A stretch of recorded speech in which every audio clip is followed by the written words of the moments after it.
Oh, traveler, welcome. You're the last one to arrive. Looks like everybody's already sitting down, so why don't you hurry on over there and hear this story? Welcome, traveler. I've been awaiting your arrival. I've only sung 7 sea shanties while waiting. I don't know what took you so long. This is a pretty big deal today. Today, not only is a wonderful day as all the heroes will be meeting up together, but the boat is finally repaired, and Mom sent me this I'm sorry card that was actually quite adorable. He's the man who broke the boat, you see. A golem that was turned into a person, and well, he's a little clumsy. But now I get to go back home and see my family, and I'm so excited. So let me tell you the tale today of how all the heroes come together as one. Not like Voltron, but like teaming up together to stop evil, kind of like Voltron, but they don't stand on each other. I give you the Ballad of the Chosen Few, the beginning. Hey, my name's Robert, and I'm playing MZ, the Gith Yankee Ranger, and he is first level. Hi, my name is Humberto. I'm playing Borodon, the Dwarf Cleric, level 1. Hi, my name is Brent. I am playing Kalsar, the level 1 Paladin Tiefling. I'm Evan. I'm playing Ronnie, the half-elf bard. First level. The sensation that you're falling carries on as your vision begins to come back to you. You see a world, a bright blue orb floating in the inky blackness of space. A moon floats around it, followed by a trail of asteroids as the land masses begin to gain definition on the planet. Your vision is focused on a ship, sailing through the void towards this planet. It looks similar to that of an ordinary ship, but with a few key differences. The sails seem to be made out of a strange greenish light, and there are large wings jutting from either side. You begin to come closer to it and see a number of creatures, 13 to be exact, running about on the deck. Flames begin erupting around the ship as it enters the atmosphere, and it appears that something is wrong as the main sail begins to flicker. As you get closer, you see these figures are in fact elithid. These otherworldly creatures are panicking on the ship, their tentacles flinging to and fro as they appear to be looking for something. You watch as the ship descends onto this world and explodes into a mass of flames hurtling towards the land. Your vision shifts again. This time you see a middle-aged dwarf woman riding on a massive albino boar, leaping from rooftop to rooftop in this medieval-looking city. A young elven woman joins her, followed by what can only be described as a 7-foot man made of mithril with a very box-like body. They nod at one another as they pass by, leaping from roof to roof, sometimes flashing into and out of existence. Behind them you see men and women in dark brown robes, all of them missing their eyes, and instead of arms they have these long tentacles latching onto anything to keep their balance. Wide grins decorate their face, and a medallion, a sunburst with a set of smiling teeth, hangs around their neck. The young woman turns around and pulls out a wand, sending a fireball their way, and the dwarven woman quickly opens up a portal and the four of them flee through it. Your vision shifts one last time onto a walled town surrounded by farms and rocky terrain. A band of knights ride into the town through an open gate with 2 unconscious people draped over a horse.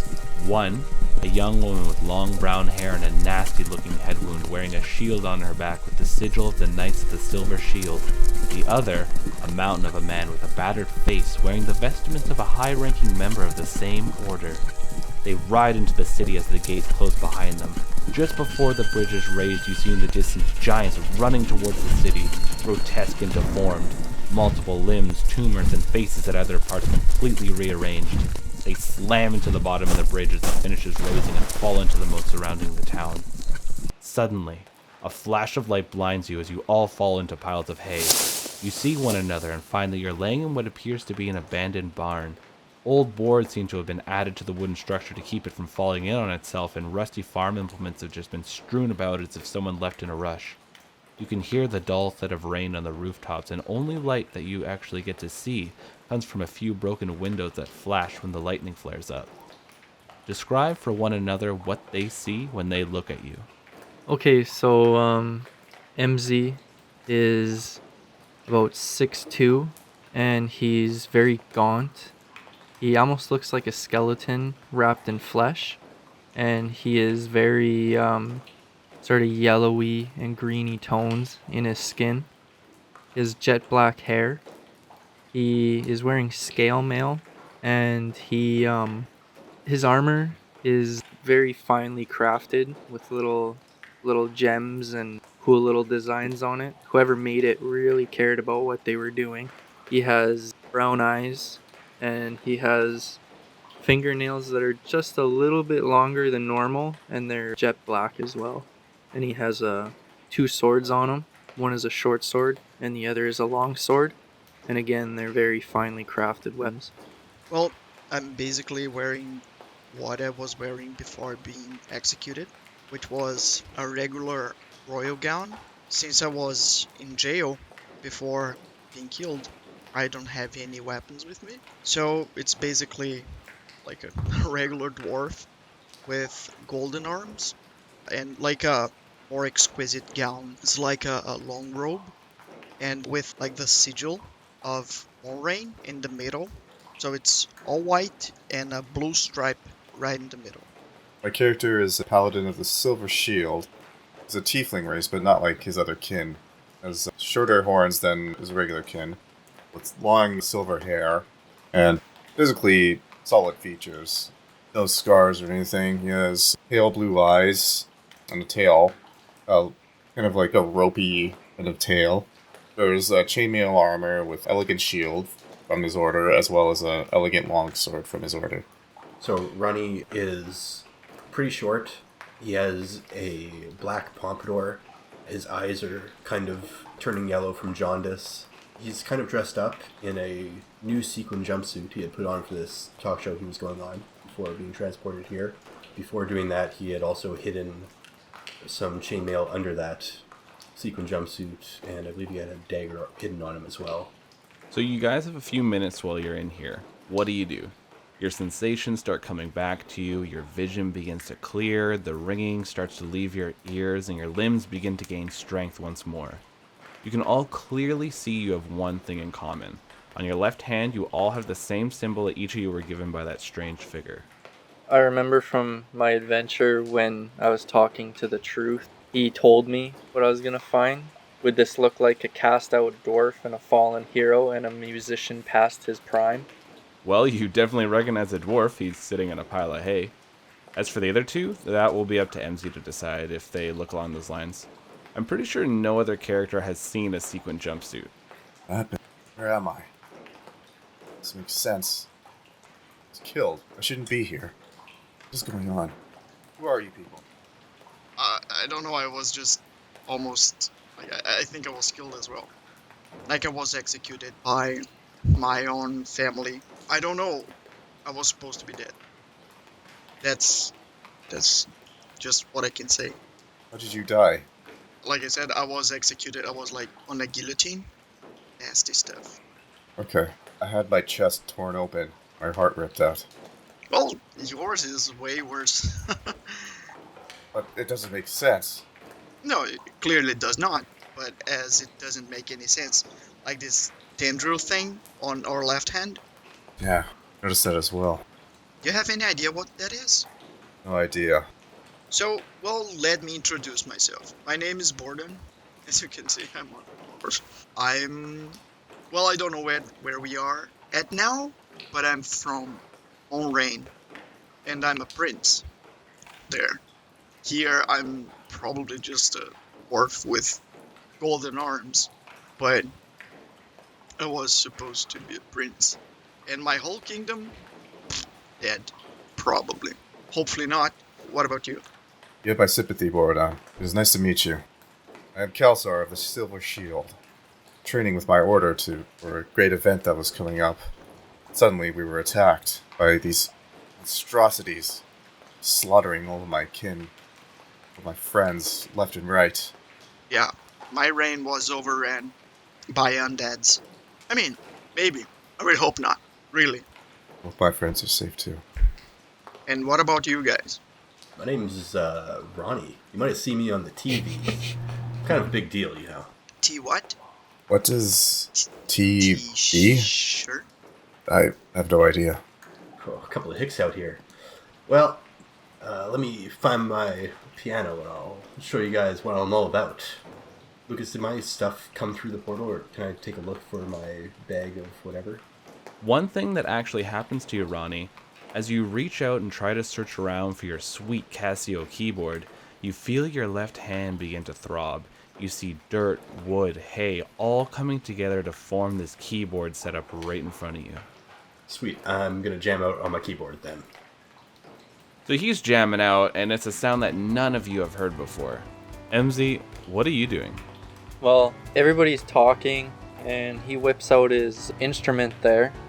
I actually don't understand anything that anyone is saying. I don't speak common. Oh, one thing you notice, you are hearing what they're saying. Sorry, I forgot your character doesn't speak common. At first, it's a little slow what they're saying, but the more you hear it, the more your brain starts processing it, breaking it down, and you can understand more and more of what they're saying as time goes on. I wish learning a new language was just like that. Yeah, no kidding. Oh, this is only for common. Don't go expecting this for every other language you encounter. Damn it. I guess I'll like the sound of the music. It's different, right? Never heard anything like that before. It's very different. This is nothing I've ever heard before. It's lovely, but this is technology I've never seen before, can even comprehend. I've seen organs before, but they were huge. But yeah, the sound is, I don't know, sounds a little mechanic. I don't know. Maybe electronical? The barn door suddenly opens up, and you see two cloaked figures wielding lanterns walk in, and you see a third wielding a crossbow waiting outside. The two figures pull off their hoods, and you see that they're both elves, a man and a woman, with strange facial tattoos. The woman throws down a leather-wrapped bundle, and you see swords, maces, axes, all sorts of things just fall into the ground. The man looks towards Ronnie and says, "What the hell? You're playing some kind of instrument? Those creatures that chased you are going to come back here any minute. I don't have much time to explain, but we have seconds before another one of those portals opens up." And he holds up his left hand, and you see that he has the same symbol as you, though there's key differences here and there. And he draws a longsword and faces towards the back wall of the barn. Who are you guys? My name is Erlin, and this is my sister Leona. Outside it's Garlux, and he'll be watching our backs. Arm yourselves. Everyone, get ready. Will do. What do each of you do in basically these next 10 seconds? Looking in front of the two cloaked figures. Okay. I'll grab a dwarven warhammer and whatever like armor. There's no armor on the ground, just some weapons. No armor. I'm nude. Oh no. So, we don't have our weapons on us? Yeah, if you had weapons on you when you died, or you had armor on you when you died, then you'll have it now, but he was executed in just his real garb, so he doesn't have anything. Oh, right. I take out both my blades then. MZ, similar to Ronnie, when you go to reach for something that you were looking for, your left palm splits open from the base of your middle finger all the way down to the bottom of your palm, and it rips open and blood starts flowing out to form the weapon that you... That's scary. Just look very, very shocked. Ronnie, what are you doing? I imagine you're still just jamming out on your sweet keyboard while this is happening? Yeah, no one stops me mid-performance. So I'm just going. I still have my dagger on me, so I'll use that for now. Alright, this is not the time for your minstrel music. I need everyone to make initiative checks. 16. 9. 4. Got a 2. I don't know what the modifier on that would be, but it probably doesn't matter. It's dexterity. You all start drawing your weapons. Ronnie is still jamming out because he refuses to stop, and Kalsar pulls up his shield. Suddenly, in front of you, a portal starts to form. And it doesn't form like how some of you might know. Whenever you've seen those circular portals, if you're knowledgeable in magic, what actually happens is cracks start to form in the air, and it slowly starts getting ripped open a little bit at a time until suddenly it breaks open, and there's a large, dark tunnel leading out into some strange darkness that even your dark vision can't pierce. Suddenly, these creatures start pouring out. These creatures appear to have a snake-like lower body, and their arms are these long tentacles, and their clothes are all torn up on what remains of their humanoid torso. Their face is stuck in this melted out screen with hollowed out eyes. 6 of them slither out of the portal towards you, and we lead off with Kelsar. I'm gonna attack one of the monstrosities. 17. Yeah, you hit. 7. So you rush right up to this creature and you cut right across his chest. And the contents of his chest just spill out all over the ground as his body collapses and the yellow ichor coats your blade. The man, Erlen, rushes forward with 2 of his blades and he swings at one of these creatures. You see it topple down as he swings one of his blades through the tentacle that it held up to defend itself and stabs his other blade into its chest, kicking it off. And Leona puts her hands together. She begins to mutter to herself as the sphere starts glowing in her hands, and she pushes her hands forward as it pierces through the chest of one of these creatures and it topples to the ground. Sorry, MZ, you're supposed to go first. I messed that up. I will go to attack the closest one. 17 altogether. Perfect, that's a hit. 3 points of damage. So your blade just glances off this creature. It just manages to get out of the way, but you still manage to get a pretty good slice on it. And it makes this strange, distant moaning sound. Even though this creature is right in front of you and you just cut it, it sounds like it's leagues away from you. And it goes from you to these creatures, and the creature in front of you goes to swing its tentacle, whipping it at your face, but it swings and misses and falls forward a little bit, just managing to catch itself at this other tentacle. Another one of them slithers towards Kelsar as 2 break off and they slither towards Erlen, hissing and moaning at him. Kelsar, one of these creatures comes up to you and it swings, but you just manage to deflect it with your shield. As you look over to the elf who joined you in combat, you see that this creature goes to swing at him and he managed to gracefully dodge out of the way, but unfortunately, it puts him in the position that's perfect for the other creature to the side of him. You see this creature slam its tentacle into his side with this audible snap. You can feel one of his ribs crack, and he cries out in pain and tries to keep himself standing. You see sweat begin to form on his brow, and it goes to Borodon. Are they close enough for me just to hit them with my Dwarven War Axe? Definitely, you could walk right up to them. Okay, so that's what I'll do. So there's 2 at Erlen, there's 1 at MZ, and there's 1 at Kelsar. I'll fight the one that's fighting against the elf. Okay. So, which one seems to be like the most battered? They both appear about the same. They've been relatively unhit. Okay, so I'll just hit the one closest to me. 15. That's a hit. So I got 9. You feel this surge of energy as you swing your warhammer gliding through the air. You feel these ridges begin to form on your golden arms. You look down and see these spikes are shooting upwards towards you, and you feel this power flowing from your left hand. As you bring the warhammer down and connect with this creature's head, you feel this additional surge go through you, and you shove this creature's head into its chest cavity as it collapses down to the ground.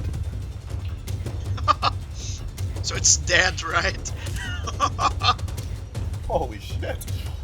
And from Borodon, it goes to Ronnie. So Ronnie, you see all this and you're still jamming out.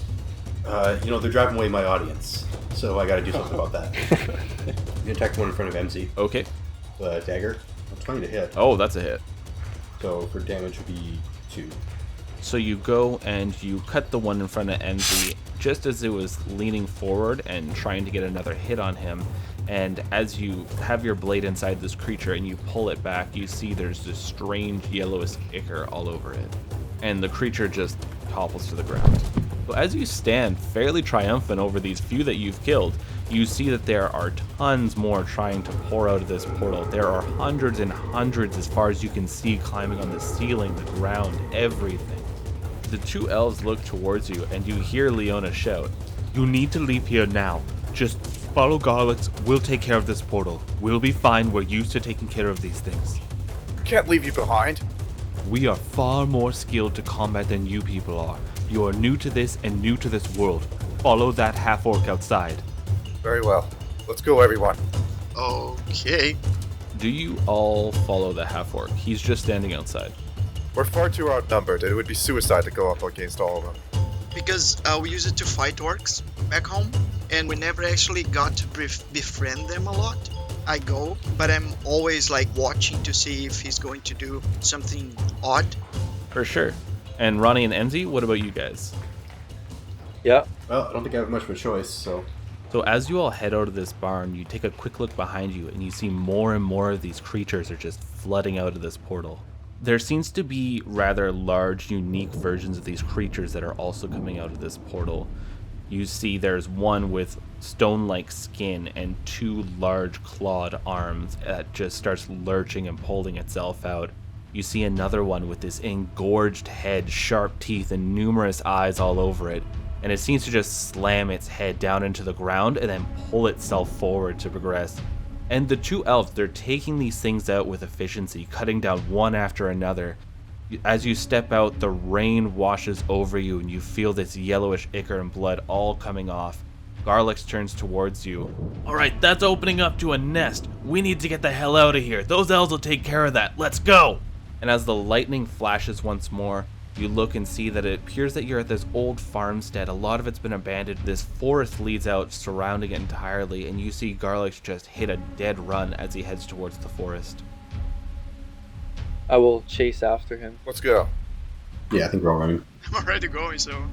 Ronnie, as you move away from your keyboard, you notice that it just collapses down into its base components, and you feel that if you wanted it again, you could just think about it and it would form up once more. So as you guys begin running through the rain and heading into the forest, a lot of the trees seem to have overgrown this shabby path that Garlix is leading you down. You're stumbling over roots, you're tripping over branches, and you're just trying to make it as fast as you can. And I need everyone to make me athletic checks. Would you accept acrobatic? Yes. 16 plus 2, 18. I got 17 altogether. Yeah, I got 8. I got a 1. Kalsar and MZ, you guys are running and you're keeping at a good pace. Ordon, the moment you start, you're almost winded right away. You're not used to doing combat and athletics. And Ronnie, the moment that you take that first step, your foot catches on a root and you just slam face first down in that mud. Can I go help Ronnie? I'll probably be closer. I don't need your damn help. Ronnie, you tripped over nothing, okay? We don't have time to screw around. We have to go now. Alright, but only this once. So Ronnie, you get help back up and you guys all start just running again, trying to catch up. And MZ, you're managing to keep Garlix in sight, no problem. And you other 3 are just now following MZ as you can't see Garlix. And as you're running through these game trails, Garlix is twisting and turning through all these weird paths and you almost lose him a few times. And you look around and you swear you're seeing things jump from tree to tree to tree. And suddenly you hear this loud boom.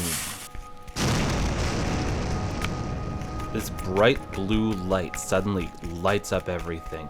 You can see the trees, you can see fallen debris, you can see the creek just in front of you that you need to cross. You look over and see everyone's face as Garlix is turned back with a panic-stricken look. Suddenly, this light starts to fade and this wind just buffets at your back. Debris, branches, leaves, rain, all are flying past you. Garlix turns back towards you. We need to go. We need to go now. And he just starts running towards the woods. When everything was lit up, was there things in the shadow following us, or? Make me a perception check. 11. You think you might have seen the shadowy figure of something, but whatever it was just quickly ran up the tree. Okay. I keep running then, as hard as I can. I need everyone to make me one last check. 7. 13. I assume I have +1. So, say 14. 11. I got 21 altogether. MZ, you're actually keeping pace with Garlix now. You're damn near running beside him. Kelsar and Ronnie, you guys are keeping a pretty good pace. You're trying not to fall too far behind. And Borodon, when you were running, you got that wheezing going on. You know when you were in the high school and they got you to run the Yeah. mile and you were just dying as you were going across? That's what everyone can hear coming from you right now. And as you guys are running through the woods, it feels like you are stumbling over every little mound, every rock, every branch, but you're getting through here and the panic is racing through your hearts.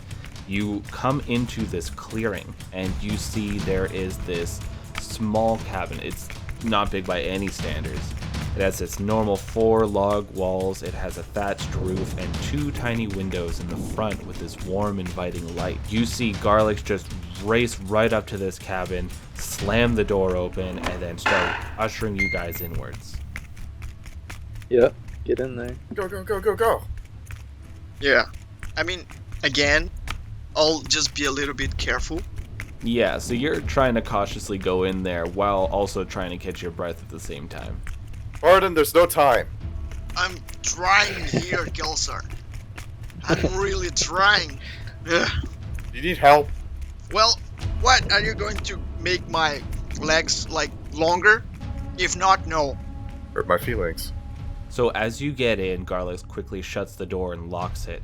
He goes and stands in the middle of the cabin and chants a few words and closes his eyes.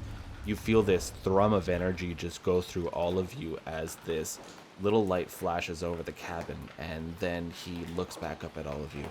There, that should keep those things out. What did you just do? Why? Is it like a... is it like a magic cabin or something? Well, we have a ward placed over this area and it keeps whatever the hell those things are out. Okay. I've never seen anything like that before. Those were people, probably from some of the fallen worlds. I'm guessing you're not from here. We're now in Faerun. And what's that? Faerun? It's some backwater planet without any technology. I got brought into this world as well. Anyone with these symbols on our left hand has been brought here from a different place, and we're brought into this war to fight those things and whatever the hell is leading them. Well, if they seem endless, and it's probably like a lot less of us, you know, compared to infinite other creatures. So how are we supposed to win anything? Well, there are hundreds of us, and we're actually doing quite well. I know there seems to be like infinite of these creatures, but there is a set number, and we already taken out 2 out of 3 of their strongholds. This war is coming to a close. We haven't even received reinforcements for like a year. The Oracles, a group of us that can divine things, they told us that you guys were showing up, and we had to rush to get over here because we've been so out of practice. Yeah. What are the oracles? What are you talking about, the Oracle? Okay, so there's going to be a lot that you guys don't know, but just do your best to keep up. So, every one of us, we've been drawn to this world. Generally, it's pretty nonchalant. You eventually find this symbol on your hand, you go to bed, you wake up, you're in this world. That's basically how it goes. The Hunters, they're the group that goes out and they locate these people who've been brought to this world and bring them back and get them ready for the war. The Oracles are a group of us that can divine, they use magics, they have special abilities to see into the enemy, and they also have research departments to figure out just how these creatures tick. And there's also the bulk of our army called the Valkyries Chosen. They're the ones who go and they do a lot of the warfare, taking down these enemy bases. And a lot of the natives of the world have actually joined into the Valkyries Chosen. Who is the truth? The what? I don't know what you're talking about. Is that someone from your world? I remember it as well. Truth. Did all of us experience that? Meeting this entity? No, I mean, there was like a very awkward thing that gave me this thing on my hand, but he couldn't explain a lot before his head just blown up. So I don't know what you guys are talking about as well. I've been drinking pretty heavily. A lot of things are kind of blurry. How about the ghoulish one? Oh, you mean Father Matthews. Yeah, he's here. From what we've gathered, he's the second in command of the enemy army. Shows up from time to time, obliterates forces. How do you know about him? I just heard the name. Well, you'll recognize him. He has this skin that looks like it's stretched too tight over his body, yellow eyes. He has this grisly gray beard and wears these shabby robes. And he has the ability to just rip people apart as if they were toys. Wait a minute. I remember him. What? I remember fighting him. He killed so many of my teachers and people that I cared about. He went to your world? Yes. And you, sorry I don't know your name, Githyanki. He went to your world as well? I think so. My friend had a little white stone, and he accepted some gift, and I think, yeah, it was a stone. I had that same stone. You have the stone, and I pull out my sword. Wait. What are we doing here? Well, we're just waiting for daybreak while these guys over here are fighting. No, but why did he pull the sword? That's what I'm saying. I don't know, something about a white stone? Okay. I meant to say that I had the stone. It's no longer in my possession. I sheath my sword. So if we say stone, you'll pull your sword? And if we say no, yeah. No stone. Wait, so who the hell are you guys? Two of you were hunted down by the ghoulish one, Matthews. Wait, were you other two also hunted down by Matthews? No. I think my problem was with a crazy demon-like diplomat. Like, she wasn't actually demon-like, but she was demon-touched or something. She was human, but with yellow eyes, quite strong, sort of make hell broke loose on my kingdom. Very strong. Wait, was her name Dorum? I think so. I mean, I can't remember because I just got killed. Like maybe an hour ago.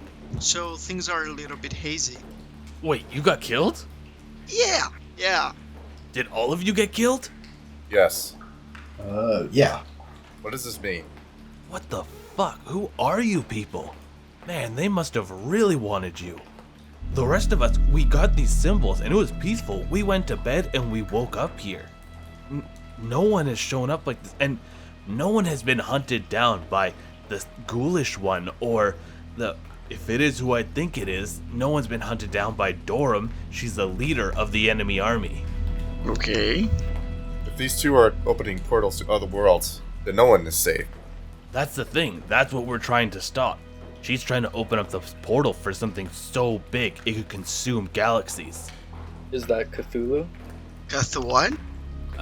No, I don't know what this thing's name is. Or the one who sleeps? Honestly, I can't say. I'm sure the oracles will be able to help you. I just go around picking up people and hunting down creatures like this. We're honestly the last bastion of hope here. Anyone else who deals with these things, their minds just snap. They can't handle dealing with these monsters. With these symbols on our left hand, it's the only thing keeping us sane. So how are we winning then? We as in you guys. Luck? Perseverance? Honestly, we had a few really lucky breaks. We found two of their fortresses and took them down right away, and there's one that Dorum still has. She has it hidden somewhere and we can't find it. Wait, you with the crazy hair that looks like bread. Did you also get attacked by one of these two? Who, me? Yeah. No, it was a church and my manager. Your manager? I got new management. What's that? Representation. Why would you need representation? Now, aren't you, good enough to represent yourself? I'm a pretty big deal. Do you need somebody else? When you're good enough, you don't represent yourself. I see. Wait, so you got killed by some church? Was it the Church of the Shining God? Yeah, you heard of them too? Are you a member? No, of course not. There's some offshoot cult that's been worshipping these things that have been attacking everybody. Wait, you got a fucking necklace of theirs right around your neck. That's theirs. Yeah, I joined. What? Wait, what? He just sits down defeated. Oh my god, I can't believe I'm dealing with this on my own. That big explosion back there? That was the elves. They had bombs inside them. They were slave soldiers from their world, and when their heart stops, they explode. And two of you, of course, are getting hunted by the most powerful members of the enemy army, and another one has a fucking medallion around his neck of the cult. This isn't good. What do we do now? Honestly, I've been employed with this army for about a year, so I don't know. Let's try to get some rest. I'm exhausted. You could all probably use some sleep. There's bedrolls over there, and there's some rations over in the kitchen. They don't taste great, but they'll get the job done. And you'll probably all start noticing new abilities. It's from these symbols. They don't manifest right away, but they're a little hard to control, but you'll get used to it, I'm sure. Yeah, I do feel stronger for whatever reason. It'll become more clear as you get more used to it. Do you feel this strange energy coursing through my hand? We don't exactly know what these symbols are linked to either. We don't know if it's a god or some more powerful creature. We've just all been calling it the higher power. Well, we should probably rest up, get some food in our stomachs. One of us should maybe keep guard, just in case any of these monstrosities happen to come by. They can't break through that ward, don't worry. Very well. So he gathers the bedrolls and starts handing them out to you guys, and quickly goes to show you where the rations are kept, and then he lays down his bedroll and begins taking off his armor to lay down. Okay, I look for like a bucket or something that I could create water to. Yeah, you find one. Okay, so I create water myself. Being royalty, I'm sort of used to trying to get poisoned. So, I mean, it's not like that I'm not going to drink or eat. It's just if I can help, at least with water, I'll just create it myself and drink it. I'm going to sit in a corner and meditate. Okay, and what about you, Ronnie and MZ? I'm gonna dig into those rations. It's just stuff like some hardtack, dried out meats, and some dried out fruits. Yeah, I'll eat as much as I can and rest. Okay, so do all of you go to sleep, or is somebody keeping watch? I'm going to sleep. Ronnie passes out fast. I can keep watch. Before going to bed, I'll do like a quick prayer to see how strong is my connection with God. You feel it very strongly, as if you're on your own world. Okay. All of you are sleeping while MZ is taking watch, I take it? Kelsar, are you meditating and then getting some rest? Yes. Okay. So, MZ, I need you to make me a perception check. I have a +5 in that. 13, so that's 18. So you peer out the window, and you feel light vibrations like something big is walking out there. You see this massive creature step partially into the light. It's about 9 feet tall, and it looks like a giant gorilla with its skin removed. And instead of a head, there's just a stump. This fleshy beast leans forward on its tree trunk arms that end in clawed hands, and you see right in its chest there's this human head that's just laughing and chattering and biting down really hard on its own teeth. And we're in a lit up cabin right now? Yeah, you see when it starts coming up to the cabin, this lit up circle appears around the cabin, and it reaches out tentatively and sparks fly off its hand. It pulls its hand back and puts it back down. Walking up beside this creature, you see this older man in shabby gray robes. His skin looks like it's stretched too tight over his face, and his brown eyes stare towards you as he strokes his bristly gray beard. You see him put his hand on the creature, and with your high perception roll, you see him mouth the words, "Not tonight," and he turns and looks you right in the eyes. I'm gonna guess that's the ghoulish one. It looks very similar to what happened to Zin when he made that deal, except the eyes aren't a yellow color, they're brown. Okay. I mean, I guess I'll just stare back at him. So he stands there for a minute or two looking at you, and then he pats the arm of this giant creature, and this great beast turns around, and the both of them start walking away, and you feel the vibrations go once more through the ground. That's scary. Who has next watch? Well, I can do that since I was sort of concerned anyway. So, yeah, I'll take the next watch. As we're making the switch, I'll just kind of say to him, be careful, there's something out there. Well, and we are just like trapped in here. So, I don't know what we could do, even if it gets inside the house. But thank you. Borodon, while you're taking watch, make me a perception check. Okay, so I got 13 in total.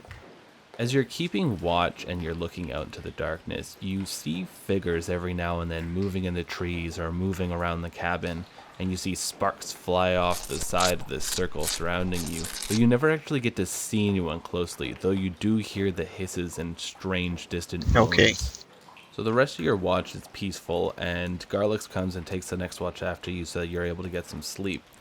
You guys all sleep through the rest of the night, and as you wake up, you hear the birds chirping, and it's quite serene.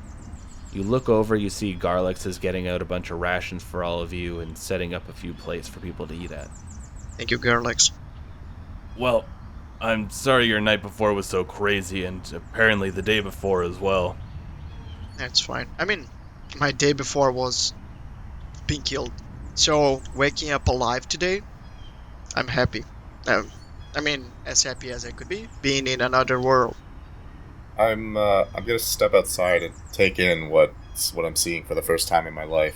My character's never, he's grown up in just underground. He's never seen like trees or the sun before, and he's taking in the beauty of the leaves of the trees and the shine from the sun, the dew. These are all new sensations for you. The most you had was that synthetic environment that they created for you. Taking it all in. The smell of fresh air. Ronnie, make me a Constitution saving throw. 12. You don't feel great, but you don't feel terrible. You could probably use a drink, but it's so early in the morning, you're just not sure why anyone's up.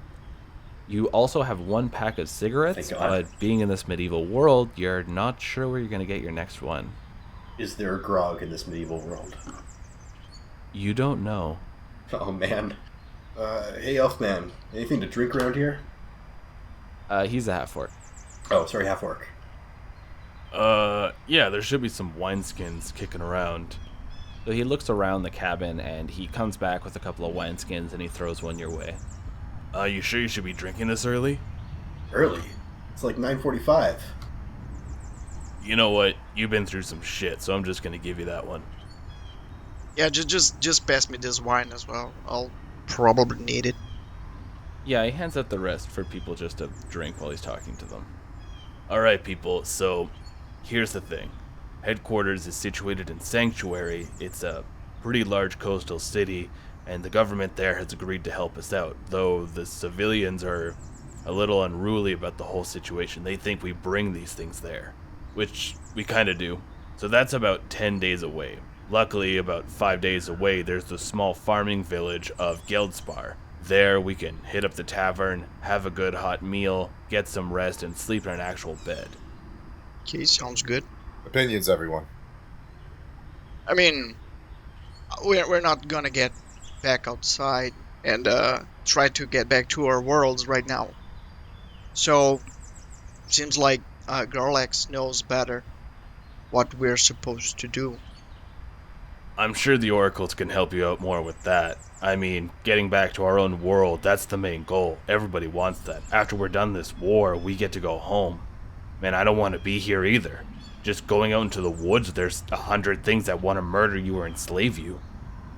What I actually question is, are we really going to go back to our worlds? In a sense of, like, they brought us here, but what if they say that we'll have to keep fighting? It's like their fight. It's not our fight. I don't know.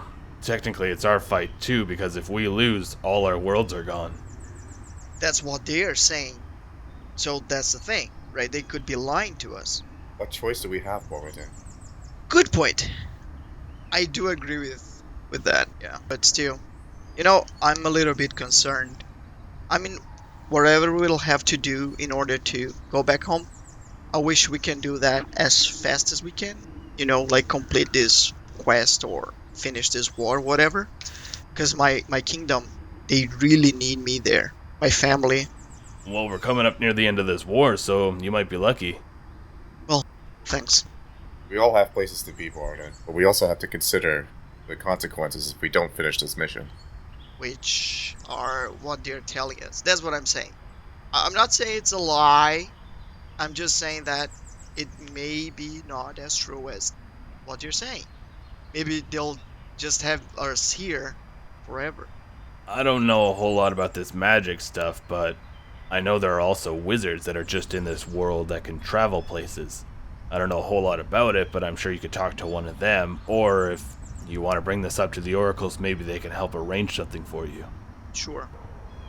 I have heard of other people going out and trying to talk to these wizards and sort out something on their own, but I really haven't heard of any success. These symbols seem to lock us in here, and I have a feeling it has something to do with Dorum and her portal. Okay, and I have to keep my part of the bargain as well, because I'm here alive because of them. I'm just concerned about what's true and what's not, that's all. Yeah. Look, I know I've been telling you guys a lot of things, and there's a lot of information going on, but I got one last thing for you. So in this world, there's something going on, whatever this thing is on our hands. It doesn't let us die. When we die, this thing, it eats a bit of you. It grows up your arm, up your torso when you die again, and if you die 3 times, you become a creature, like one of those things we've been fighting, and you are strong. And that is not an enemy we want to have, so just try not to die. Oh, thanks for the tip. Well, I guess this is the beginning of your newfound adventure and quest. I hope you're all ready for whatever it is we're going to be facing out there. These dangers are not going to get easier, and these spooky-ass things, they're just going to get worse. But you're going to have a lot of strong people at your back, and we're going to get through this. Thank you for your assistance. I totally by the agree. way. Thank you. We would all be dead if it weren't for you. I just led you to the cabin. I'm just glad I could help. Well, shall we?